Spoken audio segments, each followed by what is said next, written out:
When Thor's evil brother Loki gains access to an unlimited power of energy called the Tesseract, Nick Fury, director of S.H.I.E.L.D., initiates a superhero recruitment effort to defeat the unprecedented threat.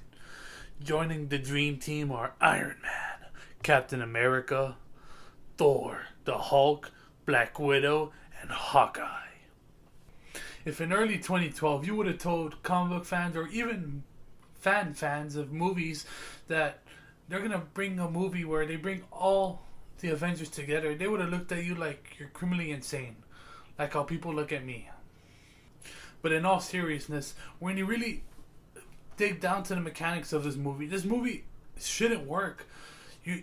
This movie shouldn't work because no one's able to combine and control and balance, which is the most important thing when you have a big, huge comic book film like this. Balance. You need to balance all these characters and all these things that you're trying to create in this universe. So everyone thought this movie was gonna fail, and holy shit!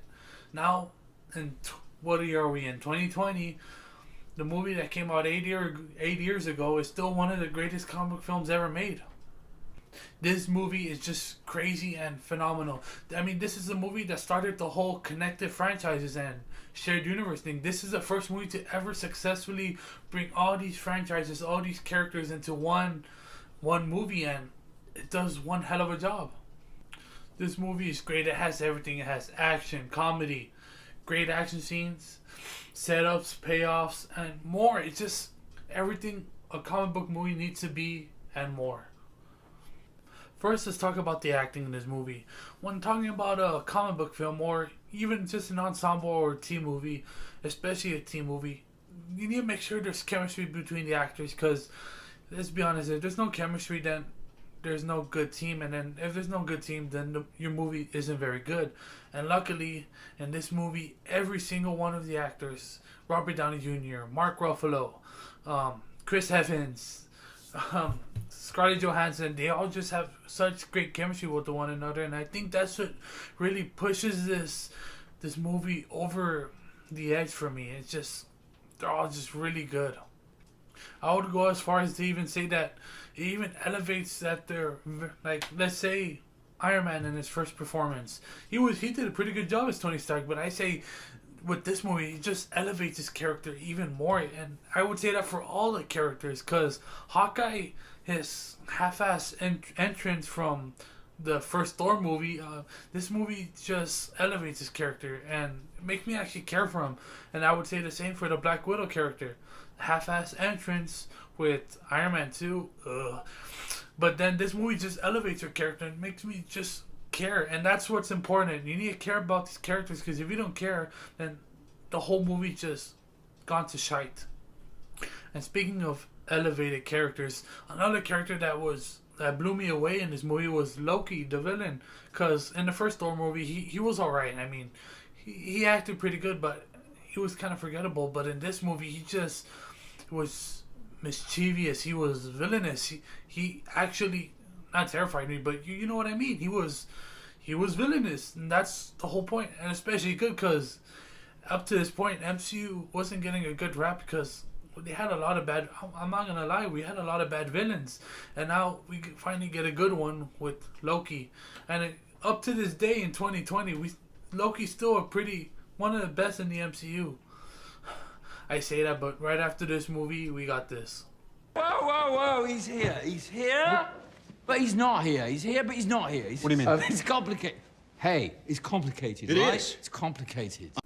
Now let's talk about one of the most important factors of a comic book film, or maybe even the most important factor of a comic book film, the action.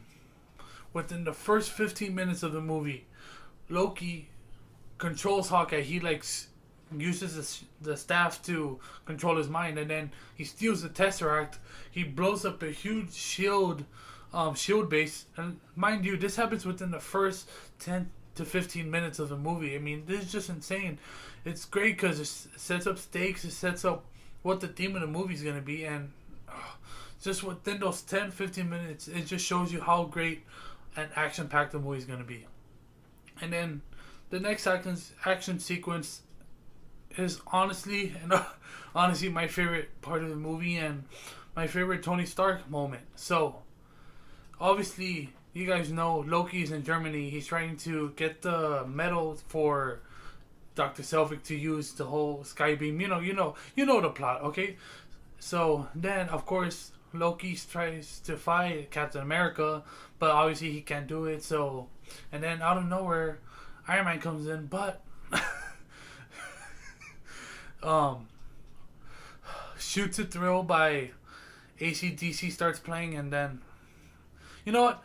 I can't really explain it. Let me just show it to you. Watch the next clip.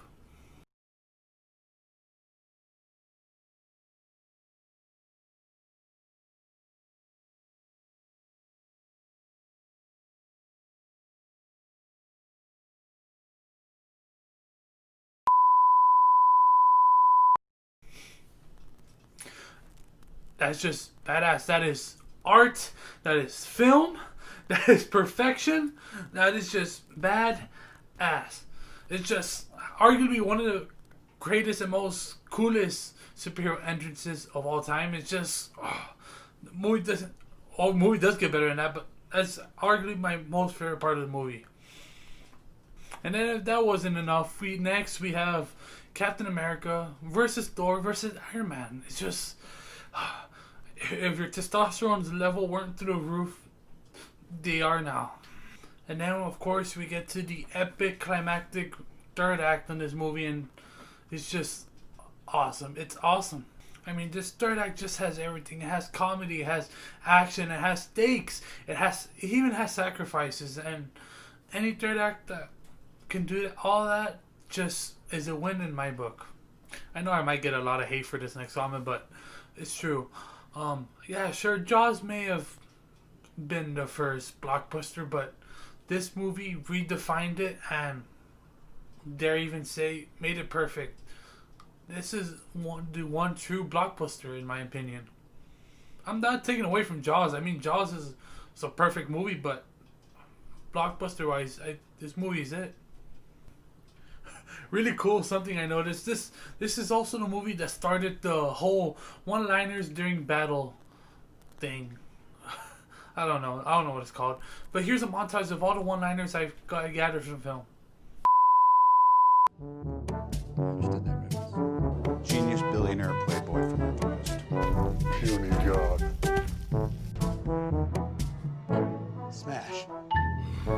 That's my secret, Captain. I'm always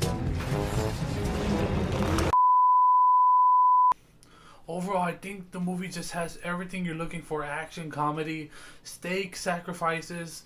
This movie's just phenomenal, and I think from 50, 60 years from now, people will still watch this movie and go, wow, this movie really was something, and this really is one of the greatest comic book films ever made. I'm going to give The Avengers an A. Thank you guys so much for watching, and if you guys can, leave a comment down below. Tell me what you think about the movie. Do you like it? Do you hate it? Do you think I'm a Marvel fanboy? Just leave a comment down below.